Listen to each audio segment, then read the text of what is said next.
Graphite is a space-age material, lightweight, flexible and strong. The very qualities that make it useful in space also come in handy at the river or lake. It explains why graphite fly rods are now mainstream in the fishing world. To make one, they start with a sheet of graphite. They cut out shapes following precise measurements.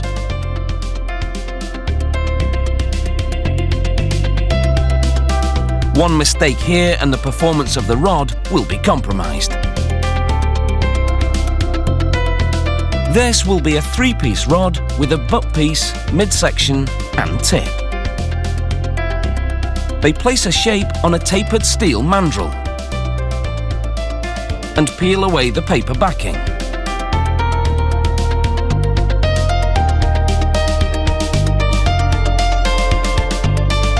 This machine rolls the graphite shape around the mandrel. They make all 3 sections of the fishing rod the same way. A graphite strip at the end is used for reinforcement. The graphite remains on the mandrel for the next step.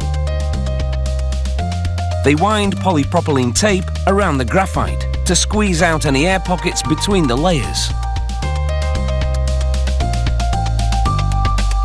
Then it's into the oven to cook at 125 degrees Celsius for about an hour and a half.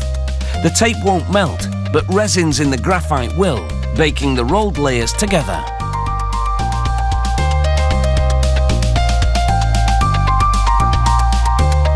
Afterwards, they remove the shrink tape and pull the graphite blank off the steel mandrel.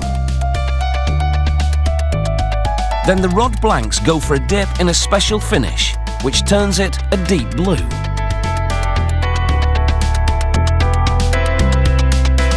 They bake on the finish for an hour and a half, again at 125 degrees Celsius. Afterwards, they measure the rod sections, cut them to size and fit them together. Bending without snapping is the graphite rod's strong point. They hot glue the stainless steel tip to the end.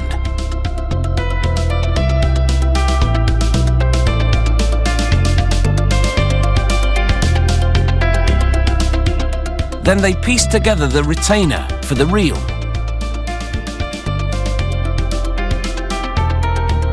This lock nut will allow the reel to be tightened.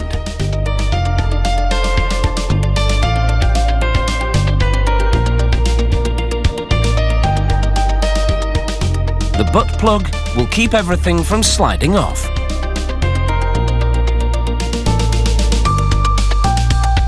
They glue cork rings together to make a handle. Then they shape it with a chisel and sandpaper. The line guides go on next.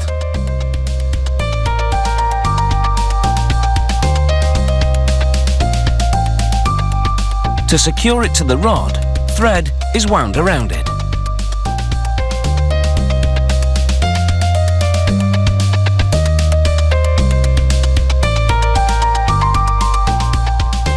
A final step ensures the handiwork doesn't unravel. They place the rod in a rotating jig and brush 3 coats of glossy epoxy onto the thread wrap. This not only protects it, but gives it a nice finish.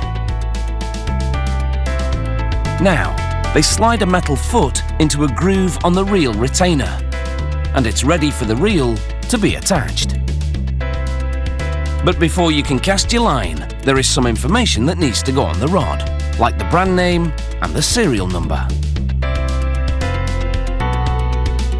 A final inspection, and it's almost time to test the waters. The reel snaps into place, and it's easily adjusted with the lock nut. So now all that's left is to cast your bait, sit back and wait, and leave the rest to fate. never slow up, no I don't take shit, I got no love